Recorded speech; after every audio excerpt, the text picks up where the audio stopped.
इमरान अहमद खान नियाजी 4 बहनों का इकलौता लाडला भाई।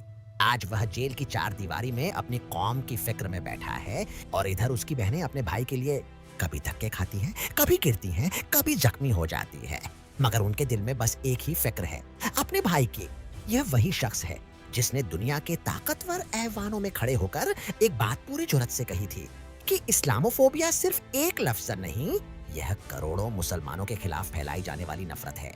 और फिर उसी आवाज की गूंज थी कि 15 मार्च को दुनिया ने इस्लामोफोबिया के खिलाफ आलमी दिन तस्लीम किया।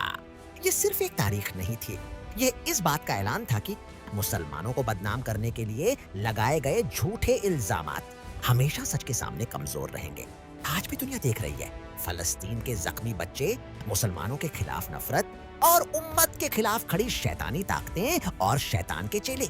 मगर तारीख गवाह है, अंधेरा चाहे जितना भी गहरा हो, आखिर में सुबह जरूर होती है और अंजाम हमेशा एक ही होता है। बातिल मिट जाता है और हक सर बुलंद रहता है। कल 15 मार्च है, इस्लामोफोबिया के खिलाफ आलमी दिन।